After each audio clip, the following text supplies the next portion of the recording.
Hi, my name is Samantha. Welcome to today's video. Today we're going to be making a wine bag from start to finish. Let's get into it. So if you haven't already seen the wine bag, what it is a reversible bag, and it's got handles here. It can hold a bottle of wine, it can hold a water bottle, it can hold a map, it can hold any other cylindrical item that you'd like. You can give it as a gift bag, you can use it to transport a gift to and fro, you can use it however you'd like. So it does have interfacing, which means that it will protect the bottle if you are using it for a wine bag from, smashing and breaking if it was like in the backseat of your car or something. And it looks a little prettier than showing up to somebody's house with just a bottle of wine in hand. So it is reversible. The inside, the only difference from the inside to the outside is that if I could turn it, the inside does have the spot where we sew it shut, as well as the tag.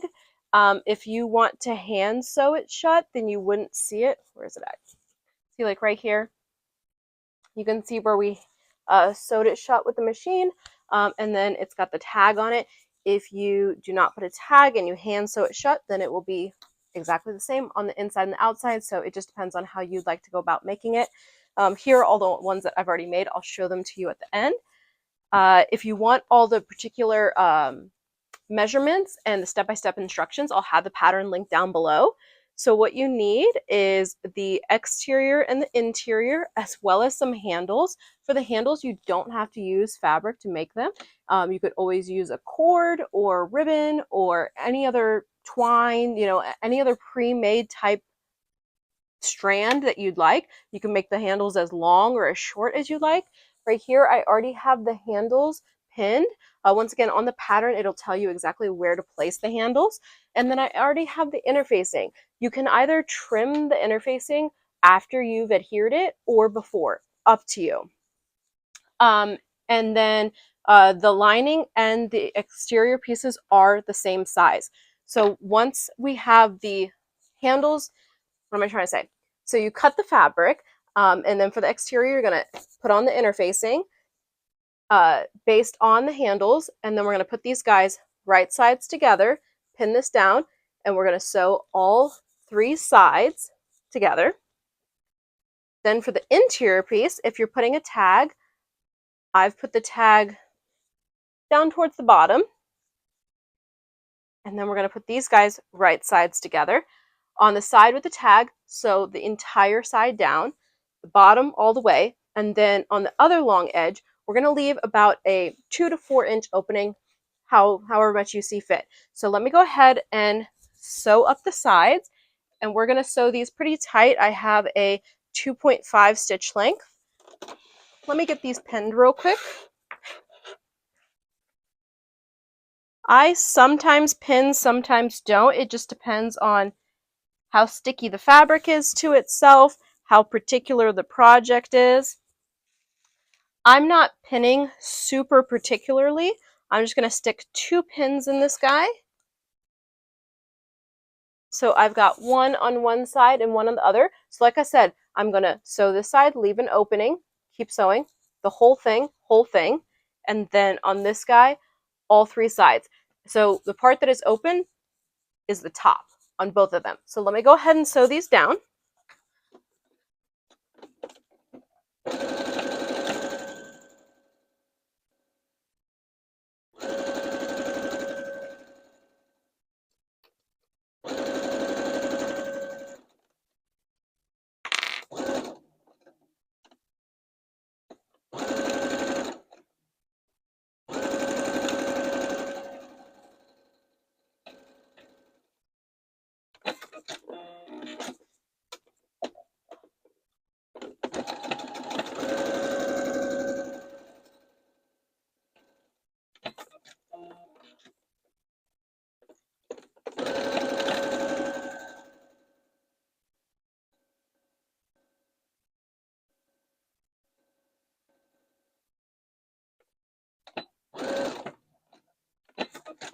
I almost forgot to leave the opening.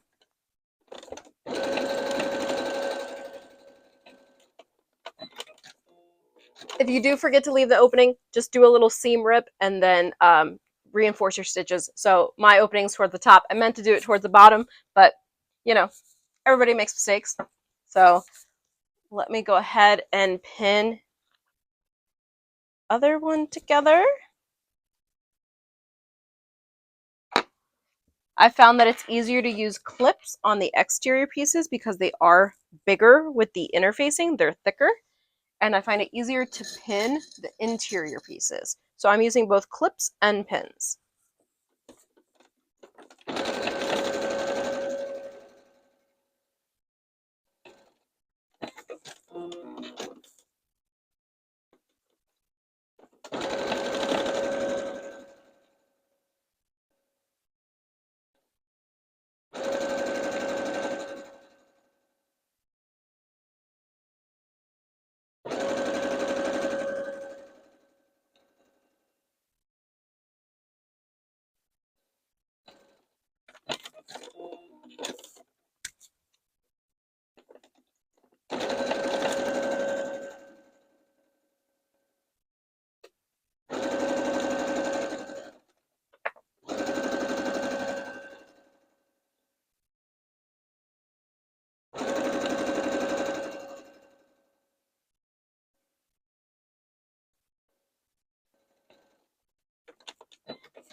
Okay, now that we have our base form, so we have our sleeve, right? We need to box our corners. So what we're going to do is the corners are going to automatically want to go together, and you're going to take one side and push to one end, or one of the, what am I trying to say?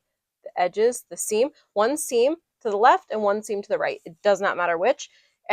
But when the bottom goes across, so the bottom will be flat, on the other side, you're going to want to make sure it goes opposite. So you don't want any bulk in the seams. The other option is you can open the seams. However, I have found that folding the seams is easier and it looks better, turns out better.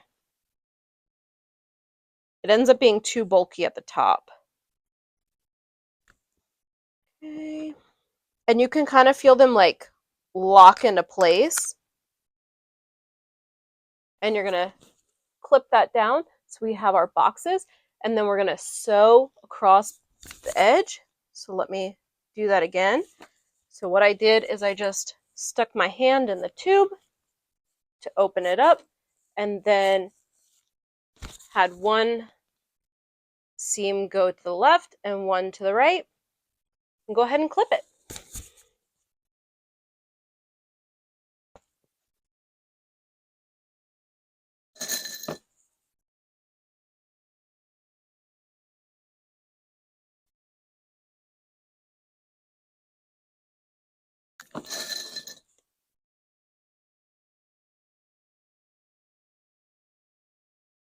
Okay, and then we're going to just sew across these and make sure that you reinforce back tacking on both of them.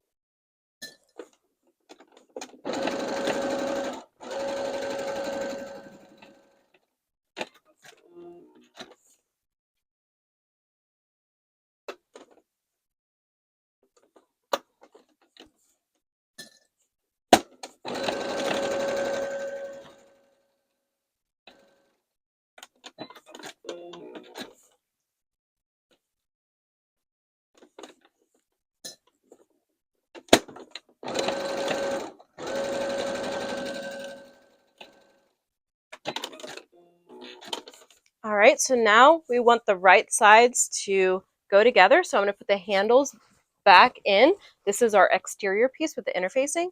Then our interior piece, we're going to turn it right side out because we want the right side of this fabric to touch the right side of the other fabric. So we're going to stuff this in here. And then we're going to look at the bottom of our bag here, and we're going to see which way the seam goes. Run that up, put a clip, do the same on the other side. And then the interior, we're going to make sure that the interior seam goes the opposite way. Once again, we're matching up the seams.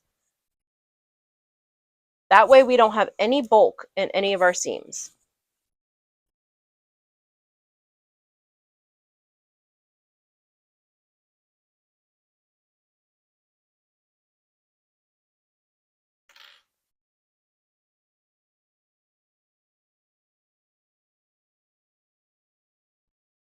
Once you have the seams nestled together, the next step is to make sure that the handles are going to stay flat. So holding it upright, shaking a bit, I want to make sure that each side is taut. Each side needs to be taut, and then we want to make sure the handles are going vertical. So holding it vertical, I'm going to make sure that the handle is going straight down. I'm going to use 4 more clips, 1 for each handle, to make sure the handle stays straight. If you don't do this, if you do not pin the handles down, then when you go to turn it sideways to go sew it shut, the handles are going to be all wonky and off to the side, and it's going to look really dorky and unprofessional when you're done. And you've noticed that I do not clip any threads because the threads are on the inside of the product. Who cares? Why am I going to waste my time clipping them and then making a mess? No, I do not clip threads unless it's on the exterior. So I have 6 clips here. I have each handle and then each seam. And now I'm going to go ahead and sew the entire tube shut.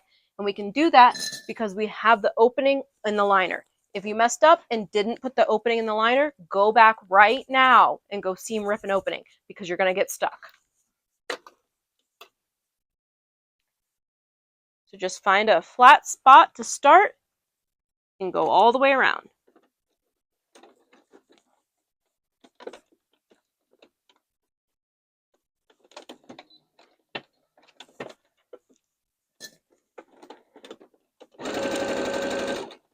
You can back tack at the handles if you want, doesn't matter.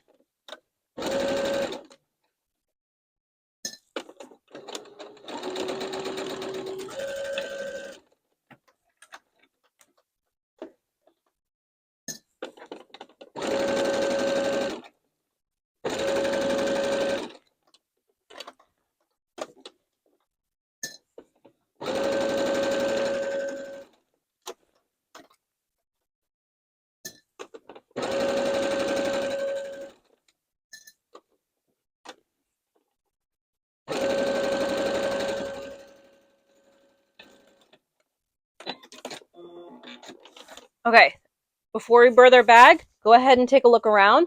You want to make sure, 1, that you've sewn both of the fabrics together all the way around. So go ahead and inspect all sides and make sure that you caught both the interior and exterior. If you didn't, it's fine. Just go do it again. The other thing is you want to make sure that your strap basting is above your stitching for around. I'm not sure. Let me come around so you can see it. So right here is where my strap is right here. And then this is where this seam to hold it together. If your strap is down here, then you either need to do it again, lower, or you need to seam rip because then you're going to see it on the product. But this is just reinforcement. So if you're good and you have all your stitches down properly, what we're going to do now is birth our bag. So we're going to pull the interior out. We're going to find the opening. Where's my opening? Oh, it's towards the top. Stick our hand in, or fingers, depending on how big it is, your opening is. I go for the bottom of the bag. If I have this bottom part of the exterior bag in my hand is through the interior, and then I'm just going to pull it out, and this is birthing your bag. Voila. And this is the magical part of, did you do it right or not? Can you see your seams or not? Now you can stick a chopstick in here and poke it all out if you want. It's really not that deep. It's just a wine bag. It ends up that the corners all get pushed out anyways. So we have 2 final seams to deal with. So the first one is this opening. So like I said, you can hand stitch this if you want. I'm going to go ahead and do it on the machine because I hate hand stitching. Yeah, I am not into that.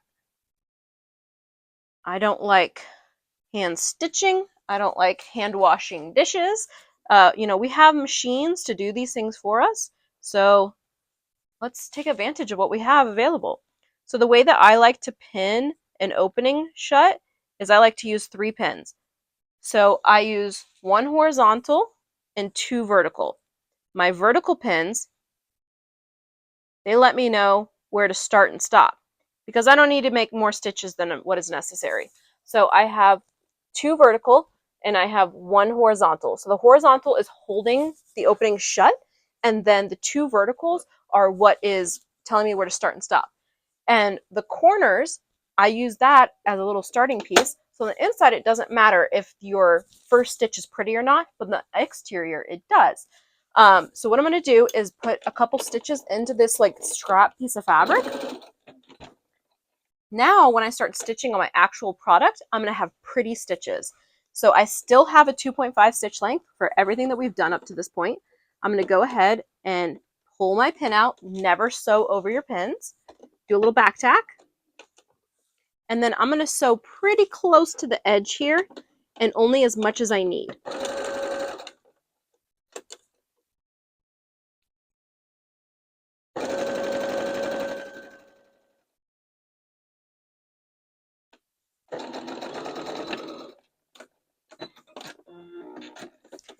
And with that, I have a pretty stitch at the start and pretty stitch at the start and the end.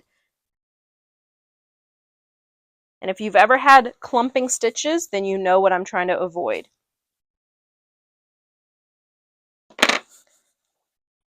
Okay, I do have some threads here that I need to trim. Oh, they're just coming out loose. So what I'm going to do here is I'm going to take the interior and stuff it into the bag. Right now, my focus is this edge right here where the 2 touch. So I'm checking to make sure that any of these loose threads get trimmed down. Some of them are from when I basted the handles down. So sometimes I get lucky and none of them come through and I don't have to trim any of them. And sometimes they all come through. But I'm not going to waste my time trimming them on the inside because I do not care. All right, 1 more thread. So look at that. I only had to trim down 2 rather than trimming down all 4. And when I'm making like hundreds of something, it does save a lot of time, effort, mess. So the next thing I'm going to do, you can either use an iron or not. I'm not going to use an iron. I'm just finger rolling, and I'm just getting the interior and the exterior to line up straight at the top here. And I'm going to place 4 pins, 1 on each side. So between each set of handles, so where the seams meet, I have a pin. Then in between a set of handles on one face. Then where the other seams meet, I'm rolling it flat. And had you not nestled your seams, then this step is going to be very difficult.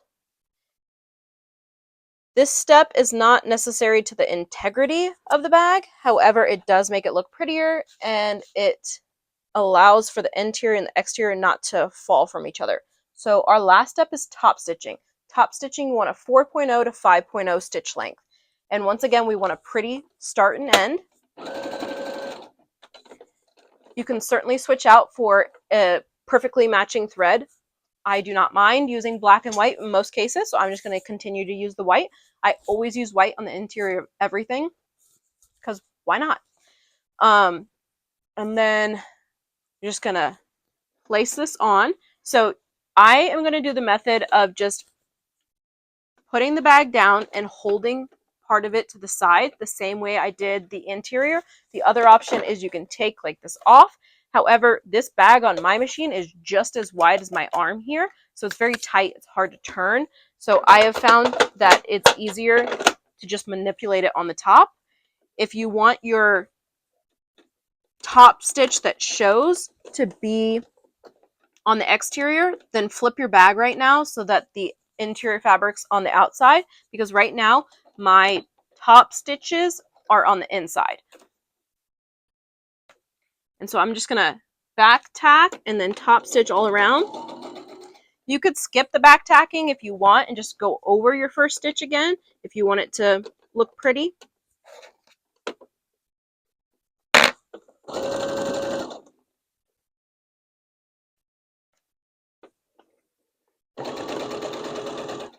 And I'm just making sure to keep everything held taut so that the interior stays on the interior and the exterior on the exterior.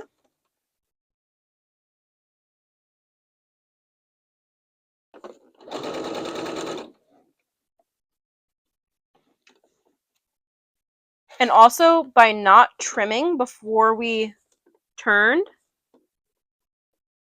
and doing this, our handles are now more reinforced.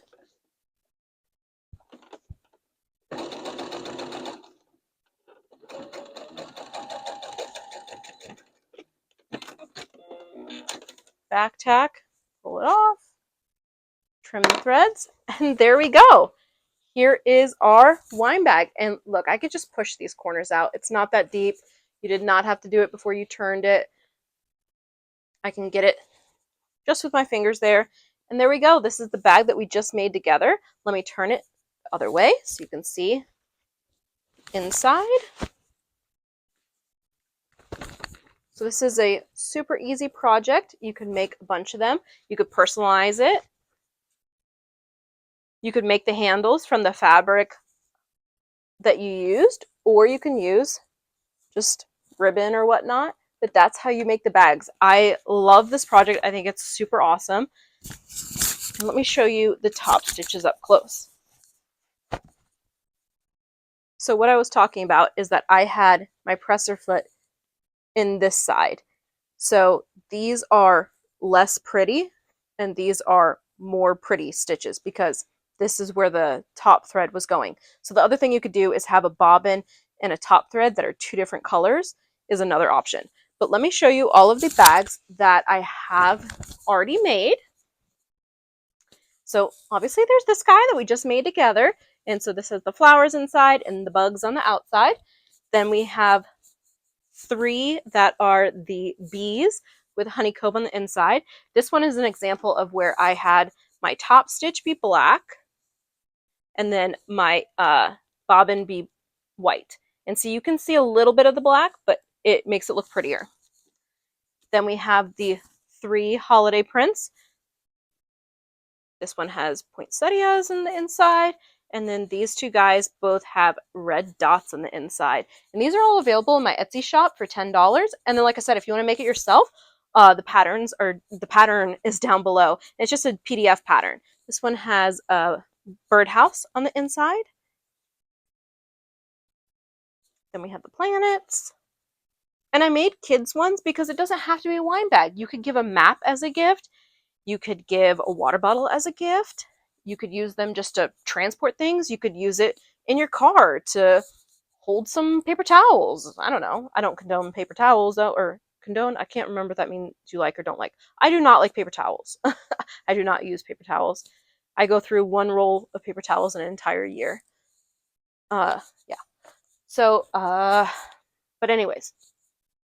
But the easiest way to describe these is that it's a wine bag. If you have another word for me that I can use that's not wine bag, please let me know. But I feel like that gets the point across. You can understand the dimensions if I tell you wine bag.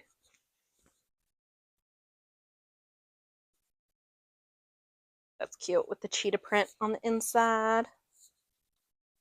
Anyways, let me know what you guys think of this project. Are you going to make it? Do you like it? Is this something that you would use? You could use it to hold your grocery bags in the car.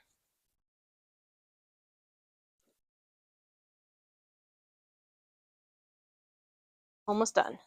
Got the garden, little houses,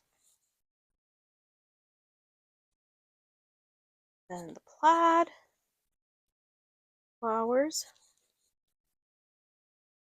and then the snowman with the blue dots.